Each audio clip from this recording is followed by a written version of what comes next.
What's up, guys? This is Juan, the trailer guy, with another episode of Full Sin brought to you by the Trailer Parts Outlet. Straight to the point, this what you do and what you don't do. No bullshit, sugarcoat when it comes to repairs and maintenance. Advice you can go to. Full Sin, no edits, cause just go to Full Sin, and we'll get you done right. Full Sin, and we'll get you going right.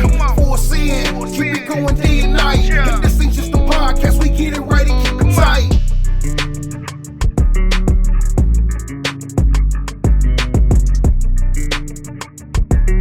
All right, so on this episode, we're going to be talking about two things: handling objection and closing.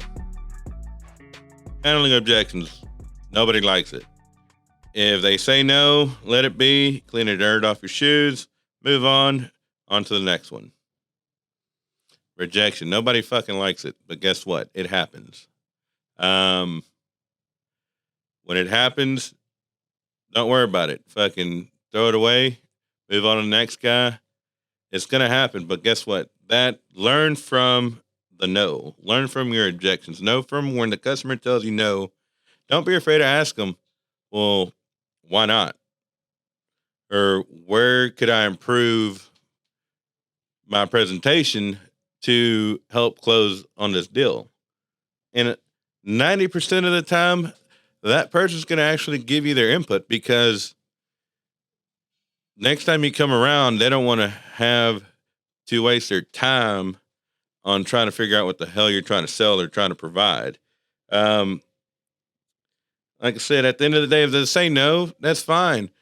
Next time you stop by, or ask them, hey, can I just stop by next time? Just say hello, and bring them donuts, bring them coffee, invite them to dinner, invite them to lunch, and just build that relationship. And you don't got to sell something every time you go see somebody. Just like what I tell my sales team is, every time you get on that phone with somebody, it's not necessarily to make a sale, but it's to make a friend, be a friend, and at the end of it, hopefully they buy something from you.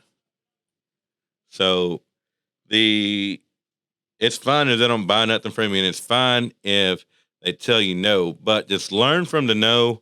Learn how to correct yourself to make it better. By the next time you move on to the next customer, you've already improved that game or that presentation to be able to do better. Don't get your feelings hurt, because I've seen where people get mad, and I've had this happen just last week. Actually, we switched over from Optronic to Technic in our lights. Dara, if you're listening, I'm mentioning Technic. I think I'm saying it right.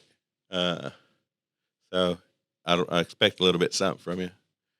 No, objection, rejection, no. But no, I had another light company come from the West Coast, and they were trying to get me to switch over to their company. And I told the guy that came, the sales rep, I'm like, hey, we just moved over to this other company, so I don't think we'll be making a move anytime soon because of the headache on the back end from that. And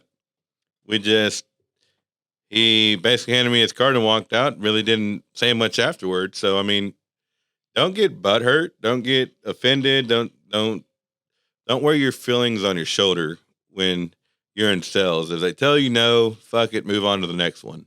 It's going to be all right. And then the most important one, and I've seen so many people fail at this, which is unrealistic as to why, but it happens a lot. So you can have, let's just say you have a hell of a speech. You have a hell of an opener. You have a hell of a middle as far as your selling points. Your presentation is freaking outstanding, but you can't fucking close. You can have a great opener, you can have a great presentation, but not being able to close is what hurts a lot of people. And that goes back to when you're talking to the person, to the prospect, to the customer, and you just keep talking and talking and talking and talking, and you don't ever put it into an action. You don't ever put it into an action as far as, we're going to close XXX, sign here, let's get this done. it never happened. And a lot of people in the sales department or in sales, some of y'all have issues with that, and that is a big. I lost my train of thought of where I was going, but that's not being able to close is hard, especially when you're trying to close on a big deal and you can't figure out how to close. I mean, just figure out what your action is, just as much as you prepare for your presentation, your opening, and do your study as far as who you're going to prospect to. Figure out how you're going to close. At what point, all right, we get to X amount, all right, let's close. And X amount doesn't have to be a dollar figure. X amount can be, once we get to this step, once he decides he wants to go with this product, at this time, we're going to close on the deal. So that pretty much sums it up for this one. Again, another one was short and sweet. And again, as always, if you haven't followed us on our podcast or on our YouTube channel, go ahead and hit the like button or subscribe button, leave a review, leave a comment. We appreciate all your feedback. And again, if you haven't checked out the ladies in the industry or women in the trailer industry, check them out. Their podcast is on anywhere you stream podcasts also. So again, this is Juan, from the Trailer Parts Outlet. Straight to the point, this what you do and what you don't do. No bullshit, sugarcoat when it comes to repairs and maintenance. Advice you can go to. For saying no edits, cause just go to. For saying and we'll get you done right.